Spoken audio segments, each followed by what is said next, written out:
The film opens in the suffocating chaos of urban Mumbai, where Sakshi, 8 months pregnant and visibly exhausted, sits across from her husband Hemant in their cramped apartment.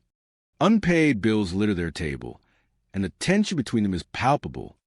Hemant has borrowed money from dangerous people, loan sharks who don't take kindly to delays.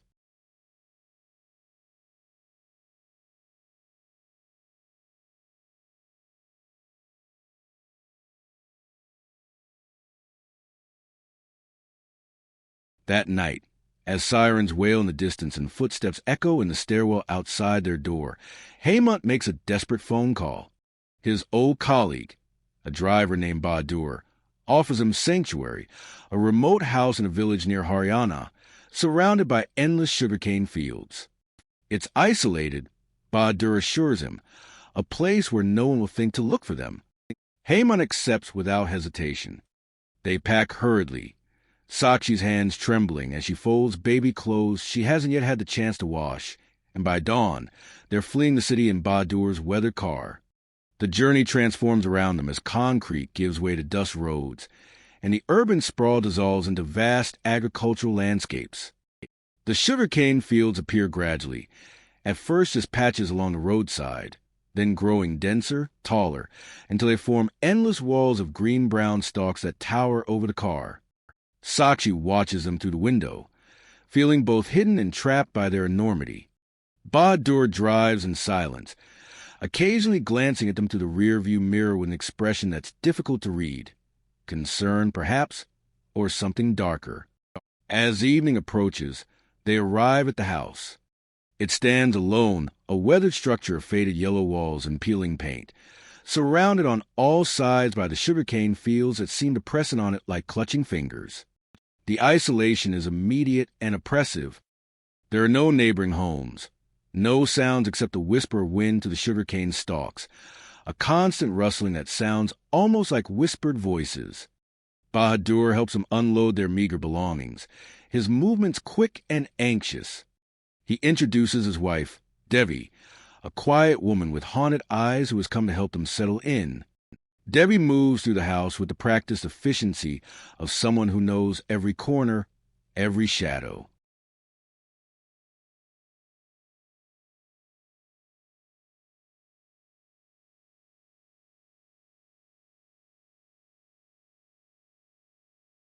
But there's something rehearsed about her movements, something performative, and Sakshi notices how Devi never quite meets her eyes, how her hand shakes slightly as she sets down a pot of water. When Sakshi asks about the village, about neighbors, Devi's response is clipped. Keep to yourselves. Don't go into the fields at night. Lock your doors. Before they leave, Bahadur pulls Hemant aside. In hushed tones, he warns him about the fields, about staying indoors after dark, about ignoring any sound they might hear. There are old stories, he says, his voice barely above a whisper. Things that happened here long ago. The villagers, they handle things in their own way. Hemant laughs nervously, dismissing it as rural superstition, but Bahadur grips his arm with surprising strength. I'm serious. Protect your wife. Protect your child. And whatever you do, don't let them take part in their rituals. With that cryptic warning, Bahadur and Devi disappear down the dirt road, swallowed by the approaching darkness and the surrounding sugarcane. That first night, Sakshi can't sleep. The house creaks and groans with unfamiliar sounds, and the wind through the sugarcane creates a constant, unsettling symphony. She lies in bed, one hand on her swollen belly, feeling the baby's movements, more agitated than usual, as though the child can sense something wrong. Around midnight, she hears for the first time the sound of children playing.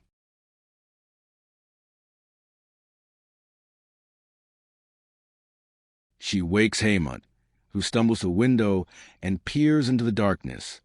The moon is barely a sliver, and the sugarcane fields are a black ocean of shadows. There's nothing there, he tells her. Just the wind.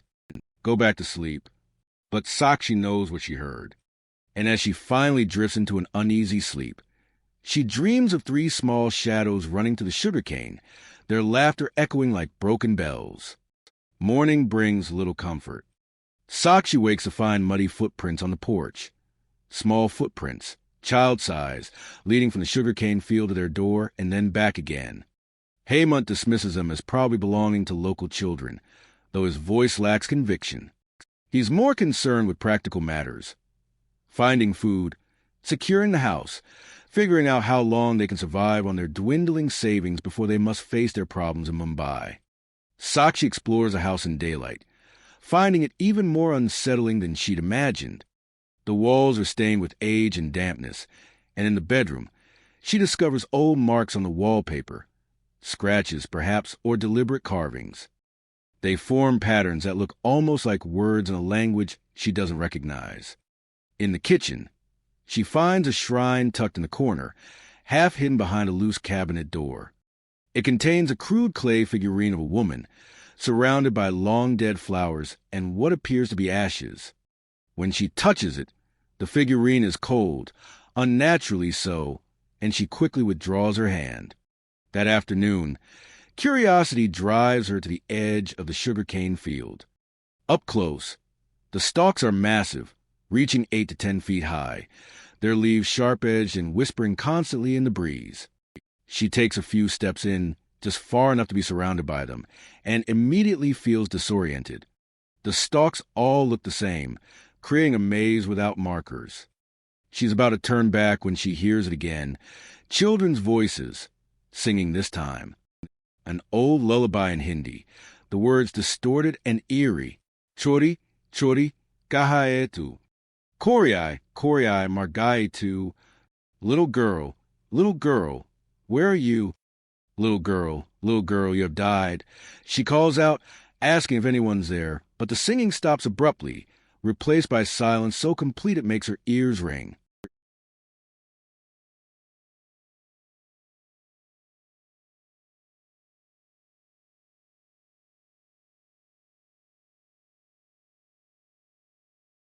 He's come to warn them, he says, about the upcoming ritual. Every few years, when the time is right, we must appease her, he explains, his voice raspy and ceremonial. Sunaini, she was wronged in life, and now she demands justice. We give her what she needs, and she leaves us in peace. When Sakshi asks what he means by give her what she needs, his eyes drift to her pregnant belly with an expression that makes her blood run cold. Hemant angrily orders him to leave, but Panditji's departing words hang in the air. The fields are hungry. The children know. You'll understand soon enough. That night, the manifestations begin in earnest. Sakshi is awakened by the sound of footsteps inside the house. Light, rapid footsteps running through the hall. When she and Hemant investigate, they find nothing, but every door in the house has been thrown open, including ones they'd locked. The baby clothes Sakshi had carefully folded are scattered across the floor, arranged in a circle. And in the center of that circle, drawn in what looks like ash, is a crude outline of a woman's figure. The next day, Devi returns, ostensibly to bring them food. But her real purpose becomes clear when she pulls Sakshi aside and tells her, in rushed, desperate whispers, about Sunaini. She was Devi's sister-in-law, married to Bahadur's younger brother years ago. A child bride, barely 15 when they wed her to a man twice her age. When she became pregnant with a daughter, the family was disappointed. They'd wanted a son. During the delivery, complications arose, and rather than taking her to a hospital, the family and the village elders decided it was the will of the gods. They let her die, along with her infant daughter, and burned their bodies in the sugarcane field as a purification ritual. But Sunaini didn't rest. Devi continues, her eyes wild with fear and guilt. She came back, angry and vengeful. She started taking children from the village, not killing them, but changing them, making them like her. The 3 children you hear, the ones who play in the fields, they were hers, taken over the years, transformed into guardians of her rage. And now she wants more. She wants to be reborn. She wants a vessel. Sakshi's hand instinctively moves to her belly. My baby, she whispers. Devi nods, tears streaming down her face. I tried to stop them from bringing you here. But Bahadur, he's lost family to her. He believes the only way to end this is to give her what she wants. The village has decided. They're planning the ritual for the new moon, 3 nights from now. They'll come for you, for your child. You have to leave. But when Sakshi and Hemant try to leave, they find their car has been sabotaged, tires slashed, engine parts removed. Hemant's phone has no signal, and when he tries to walk to the main road for help, he finds himself somehow circling back to the house no matter which direction he takes. The sugarcane fields have become a labyrinth that won't let them escape. They're trapped. The manifestations intensify. That night, Sakshi wakes to find 3 children standing at the foot of her bed. 2 girls and a boy, their clothes old-fashioned and tattered, their skin pale as milk in the moonlight. They don't speak, just stare at her with black, hollow eyes. When she screams, they vanish like smoke, but their presence leaves behind a smell of burning and earth. Hemant holds her as she sobs, feeling the baby thrashing wildly inside her, as though trying to escape. The children begin appearing more frequently, always watching, always silent. Sakshi sees them standing in the doorway, sitting at the kitchen table, pressed against the windows, looking in. Each time she blinks or turns away, they disappear, only to reappear somewhere else. Hemant sees them too now. He can no longer deny what's happening. They're being hunted, toyed with like mice before the kill. On the second night, Sakshi ventures to the window and sees the villagers gathering in the sugarcane field. There are dozens of them, men and women of all ages, forming a circle around a clearing she hadn't known existed. They're chanting, their voices rising and falling a rhythm that sounds ancient and terrible. In the center of the circle, they've built a pyre.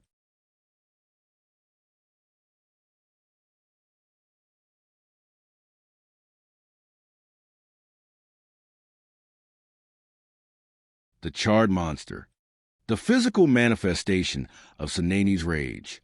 The entity turns, as though sensing Sakshi's gaze across the distance, and even from the house, Sakshi can feel its attention lock onto her. Its mouth opens in a soundless scream, and suddenly Sakshi is seized by contractions, not the baby coming, but something worse. Something inside her responding to that call. She collapses, and Hemant carries her back to bed, both of them terrified beyond reason. Devi appears again in the dead of night, this time climbing through a window. She's made her choice, she tells them. She'll help them escape, but they must trust her completely. She knows a way through the fields, an old path that the elders don't guard because they believe it's cursed. We have to move now, she urges. Tomorrow is the new moon. If we don't leave tonight, they'll come for you at dawn.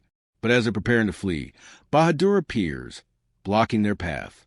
His face is twisted with anguish and fanaticism. I'm sorry, he tells Hemant, genuine pain in his voice. But we've all lost too much to her.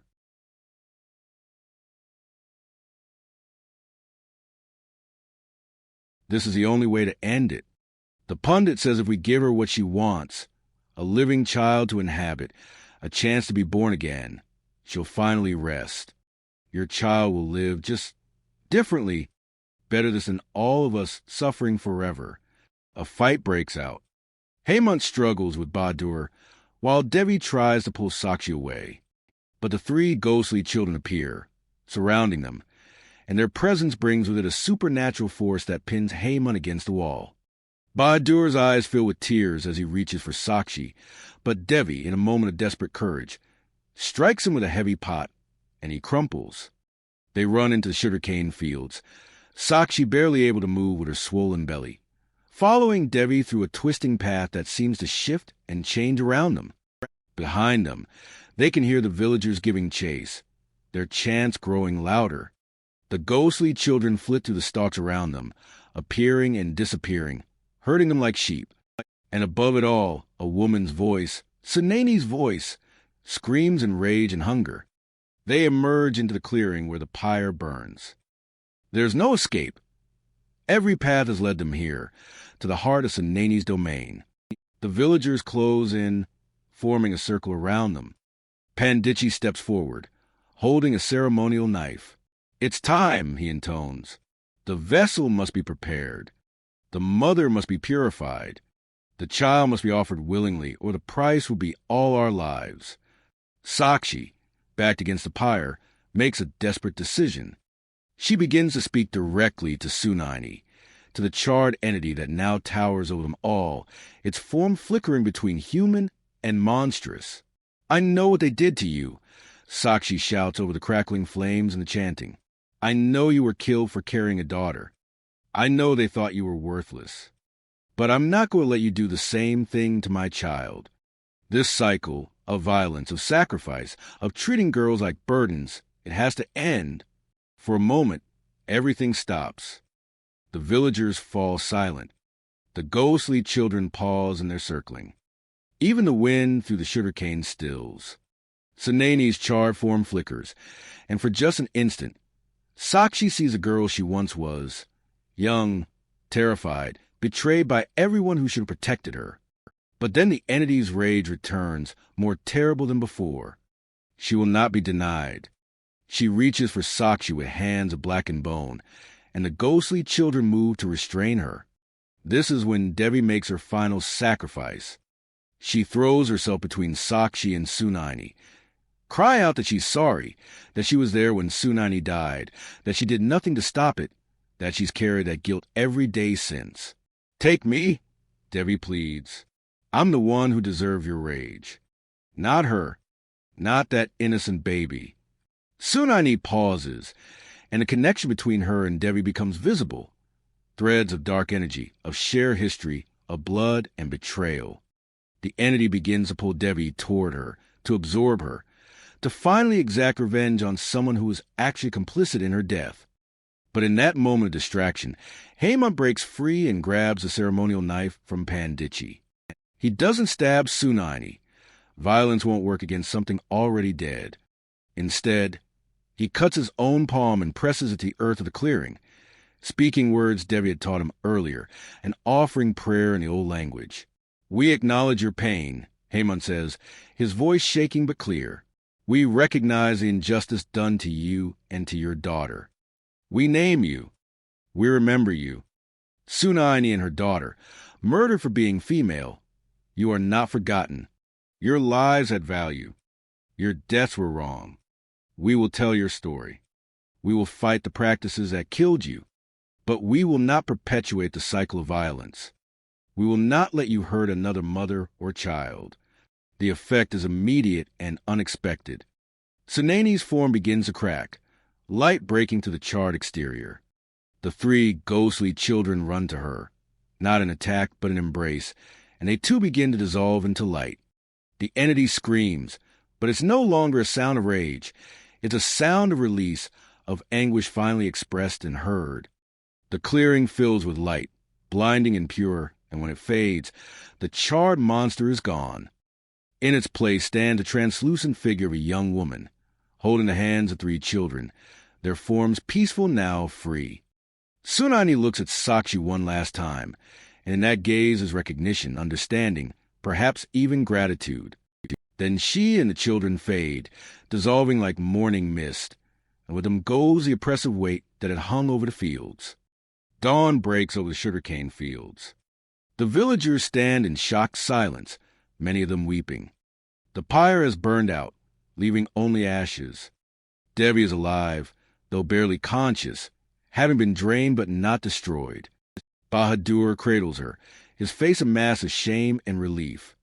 In the chaos, Sakshi's water breaks. The baby is coming, and there's no time to get to a hospital. The village women, led by an elderly midwife, spring into action, and in a supreme twist of irony, they help deliver Sakshi's baby right there in the clearing where they'd intended to sacrifice it. It's a girl, a healthy, screaming, beautiful girl. And as Sakshi holds her daughter for the first time, she looks at the faces of the village women and sees their tears, their guilt, their recognition of how close they came to repeating history. Days later, after authorities have been called and investigations begun into the village's practices, Sakshi and Hemant prepare to leave. The house stands empty behind them, but it no longer feels malevolent, just sad, a relic of a painful past. Devi, recovering from her ordeal, gives Sakshi a small bag of the baby's first clothes, washed and folded with care. "Raise her strong," Devi whispers. "Teach her she has value." That's how we honor Sunaini now. As they drive away, Sakshi looks back at the sugarcane fields one last time. For just a moment, she thinks she sees 4 figures standing at the edge of the road, a woman and 3 children, waving goodbye.